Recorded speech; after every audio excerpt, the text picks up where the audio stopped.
Hello friends, welcome back to my an creative channel. Friends, अगर आपको मेरी story अच्छी लगती है तो प्लीज़ लाइक से सब्सक्राइब करना ना भूलें। गांव के छोर पर उस टूटे फूटे घर की खिड़कियों से झांकती हुई उदासी मुझे आज भी अपनी ओर खींचती है। हर बार जब मैं उस रास्ते से गुजरती हूँ तो एक सिरहन सी मेरे पूरे शरीर में दौड़ जाती है। मेरा नाम मीरा था, पर अब लोग मुझे एक सफल वकील के रूप में जानते हैं। मेरी ज़िंदगी की सबसे अंधेरी रात उसी घर में गुजरी थी। एक ऐसी रात जिसने मेरा नाम, मेरी पहचान और मेरे वजूद सब कुछ बदल दिया था। मैं बचपन से ही गांव के लोगों के लिए एक पहेली थी, कम बोलने वाली, हमेशा अपनी दुनिया में खोई हुई। मेरी माँ गांव की सबसे खूबसूरत महिला थी, पर उनके चेहरे पर हमेशा एक अजीब सी उदासी रहती थी। गांव के लोग कहते थे कि मेरे पिता की मौत मेरे जन्म के तुरंत बाद हो गई थी और वह एक रहस्यमयी बीमारी से मरे थे, पर माँ ने कभी इस बारे में बात नहीं की। मुझे लगा था कि ये सब बस गांव वालों की बातें हैं, लेकिन मेरी माँ की आंखों में छिपा डर मुझे हमेशा बेचैन कर देता था। जब मैं 18 साल की हुई तो माँ की तबीयत अचानक बहुत ज़्यादा खराब हो गई। उनका चेहरा पीला पड़ गया था और उनकी आंखों में वही डर साफ दिखाई दे रहा था जो मैंने पहले कभी नहीं देखा था।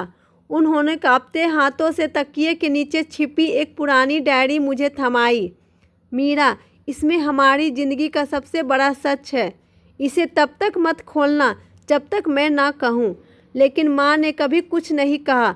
वह उसी रात हमें छोड़कर उनका जाना मेरे लिए बहुत बड़ा सदमा था। मैं अकेली पड़ गई थी। उस रात उस पुराने डरावने घर में मैं अकेली थी। मैंने डरते डरते माँ की दी हुई डायरी खोली। शुरुआती पन्ने सामान्य थे, माँ की रोज़मर्रा की बातें, पर जैसे जैसे मैं आगे बढ़ी कहानी ने एक ऐसा मोड़ लिया कि मेरे रोंगटे खड़े हो गए। माँ ने लिखा था कि मैं उनकी बेटी नहीं हूँ। मेरा जन्म एक बहुत अमीर परिवार में हुआ था। मेरे पिता एक बहुत बड़े व्यापारी थे और मेरी माँ उनकी पहली पत्नी थी। लेकिन मेरे पिता की दूसरी पत्नी, जो बेहद चालाक और लालची थी, वह सारी संपत्ति हड़पना चाहती थी। माँ ने लिखा था कि उस औरत ने अपने कुछ साथियों के साथ मिलकर मेरे पिता की हत्या की साजिश रची। मेरी असली माँ को यह बात पता चल गई थी, लेकिन इससे पहले कि वह कुछ कर पाती, मेरे पिता मारे जा चुके थे। यह पढ़कर मेरी आंखों से आंसू बहने लगे। मैंने डायरी के पन्ने पलटे। माँ ने आगे लिखा था कि दूसरी पत्नी ने मुझे भी मारने की कोशिश की थी। मेरी असली माँ ने मुझे बचाने के लिए एक साजिश रची। उन्होंने मुझे गांव की इस गरीब महिला, मेरी माँ को सौंप दिया और खुद दूसरी पत्नी के साथ चली गई ताकि उसे लगे कि मैं मर चुकी हूँ। मेरी असली माँ चाहती थी कि मैं सुरक्षित रहूँ और बड़े होकर सच्चाई को दुनिया के सामने लाऊं। डायरी में मेरे पिता की हत्या का पूरा ब्यौरा और उस जगह का नक्शा भी था जहाँ उनके कत्ल के सबूत थे।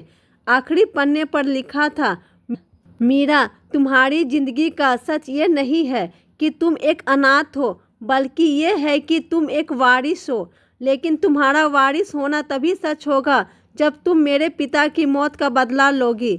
यह सब पढ़कर मैं सन्न रह गई। तभी मुझे घर के बाहर कुछ आहट सुनाई दी। मुझे लगा कि मैं डर के मारे ऐसा सोच रही हूँ, लेकिन जब मैं खिड़की के पास गई तो देखा कि दो आदमी हमारे घर की तरफ आ रहे हैं। उनके हाथों में कुछ था और मेरे अंदर का डर जाग उठा। मुझे लगा कि वे मुझे भी मार देंगे। मैं डायरी को छुपाने की कोशिश करने लगी, लेकिन तभी दरवाजे पर जोरदार दस्तक हुई। मैंने डायरी को तकिए के नीचे छुपाया और चुपचाप दरवाजे के पास खड़ी हो गई। कौन है? मैंने डरते डरते। दरवाज़ा खुल गया और सामने वही आदमी था जिसका जिक्र डायरी में था, मेरी सौतेली माँ का साथी। उसने मुझे देखा और हैरान होकर बोला, मीरा, तुम यहाँ हो? मुझे लगा तुम मर चुकी हो। मेरी आवाज़ मेरे गले में ही अटक गई थी। मैं मरने के लिए तैयार थी। तभी उसने मुझसे कहा, तुम्हें लगता है कि तुम अकेली हो? नहीं, मैं तुम्हारी मदद करने आया हूँ। मुझे उसकी बात पर विश्वास नहीं हुआ। मैं तुम्हारी असली माँ का भाई हूँ, उसने कहा। उसने मुझे तुम्हारे बारे में सब बताया था और कहा था कि एक दिन तुम यहाँ आओगी। मैं तुम्हारी मदद करने आया हूँ। उसने मुझे बताया कि मेरी सौतेली माँ और उसके साथी डायरी की तलाश में थे और वे मुझसे पहले डायरी को पाना चाहते थे। हम उस रात उस घर से निकल गए और वह आदमी मुझे शहर ले आया। उसने मेरा नाम बदल दिया और मुझे रहने का इंतज़ाम किया ताकि मैं सुरक्षित रह सकूं। उसने मुझे बताया वह मुझे तब तक अपनी असली पहचान नहीं बताएगा जब तक मैं पूरी तरह से सुरक्षित नहीं हो जाती। उसकी मदद से मैंने अपनी पढ़ाई पूरी की और वकील बन गई। मैंने अपने पिता के हत्यारों को सज़ा दिलवाने के लिए सबूत इकट्ठा करना शुरू किया। मेरे पास डायरी थी जिसमें सारे सबूत थे।